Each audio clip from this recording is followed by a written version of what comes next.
Today, let's talk about resistance. Now, I picked this topic because I'm putting some new lessons in the membership, and I'm going to tell you about that at the end. Some lessons that are in there that you can apply the work today in real tangible ways. So, resistance, what is it? In the physical world, there's a definition about resistance that it's a stopping effect that one thing exerts on another thing. One physical material exerts on another thing. So like my chair, when I want to go to get up, I'm going to scooch back, and the carpet on the bottom of the chair, they're going to provide resistance for each other, right? There's a stopping. There's other common definitions too about resistance. A resistance is a refusal to comply, or the ability to not be affected by something, refusal to accept or comply. In a political way, the resistance, like the underground movement, or which makes me think of like Star Wars and the Resistance. In swimming is all about relating to resistance, right? Some would say it's about connecting to the resistance. Other people would say it's about conquering the resistance. These are both physical aspects of resistance. But we know there's also the mental piece of it, and that our resistance that is created from our thoughts. And since thoughts are always at the foundation of what we do, we're going to start there. So I want to start with giving you a useful thought that I have, right? We have useful thoughts and we have unuseful thoughts, helpful thoughts or unhelpful thoughts in our brain that we can feed ourselves.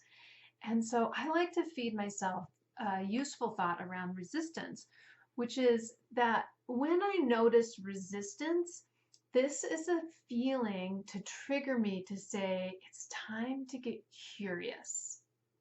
Because the other side, my unintentional thought, is oftentimes about judgment.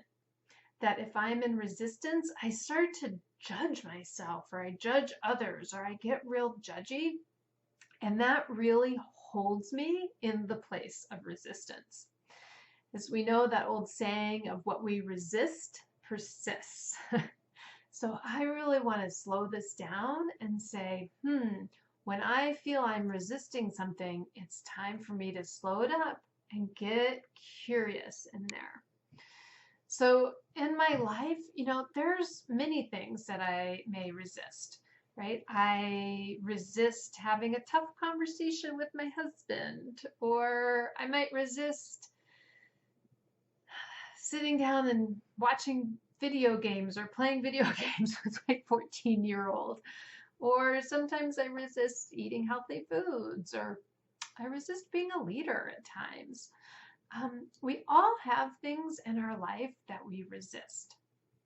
So before tackling these big subjects, I thought, let me go back to the place that I know, the place that it's easy and welcoming, the place that we can practice our skills around resistance, is to the water. So every day in life, you walk around in air, and the air provides very little resistance. And the water offers a sharp contrast to this, right? That when you get into the water, there's a lot of resistance, physical resistance of the water. Now, you can also have a mental resistance to this physical resistance in the water. We see this a lot, where people spend their time wishing that it was back like it was like on land, or hoping or thinking fondly of how easy it was to walk on land, and how difficult and heavy and oppressive, and I'm not getting it right, and this isn't the way it's supposed to be. Here these sort of judgment things come in. When I resist the physical resistance of the water, my thoughts go into this place of judgment. In the case of the water, I then miss out, and everywhere else, when I resist this sort of relationship, I miss the benefits that are there. There's a benefit that I get out of the physical resistance of the water. And I get this benefit if I'm paying attention or not. If you fall when you're in the water, you're not going to break your hip. If you fall on land, you might break your hip. You know, the water is going to slow that fall if you ask it to or not. You're going to get that benefit. But when you're resisting that benefit, when you're resisting that way of being, when you're resisting that relationship, you're not going to feel it. You're going to be such an upset about going underwater, about being off balance, of falling not happening the way you're used to it falling, right? You miss the opportunity of the water supporting you and welcoming you and holding you and stopping you from breaking a hip, as the case may be. You know, in life, when we come up against these physical resistance and mental resistance, again, it's this time to slow down and get curious. When I'm resisting having that tough conversation with my husband, you know, the love is available for me. The connection is available for me. It's whether or not I continue to suffer and resist it, and to resist enjoying it, and to resist feeling it, and to resist being a part of it, taking the risk of having the conversation and having the opportunity to realize this new thing, a new relationship, a new way of being together. So I invite you to really come into the opportunity of the resistance.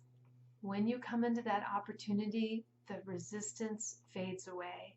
Our students who have been coming and practicing to the water over and over again, I think it might take them a minute to say, what do you mean the resistance of the water? Because they're so in the benefit of it. They're so in the enjoyment and the fulfillment of it. All right, have fun with that. And then here's the piece that I told you about in the beginning. So I'm adding lessons in the membership, in our membership, for you to actually get in relationship to the physical resistance of the water, so that you can have the opportunity to use the water to make your body stronger, physically stronger. This is one of the things that people want, is you want to get to the water so you could use it for exercise and fitness.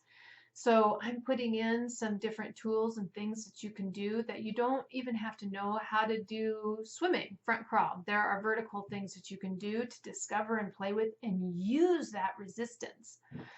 So for our people who are on the journey to learning how to do all the swimming kinds of things, this will give you more things that you can do. For students who know how to swim, this is a good addition to your practice if you want to build up your physical body strength, but also to develop that relationship to the connectedness of the water, of how you use that resistance. Because when you're doing stroke work, you're wanting to utilize and find that resistance. So these exercises will help you do that. So if you're in the membership already, jump on in, take a look at those. If you're not in the membership, come on in and join us. The water is fine. All right, see you next time.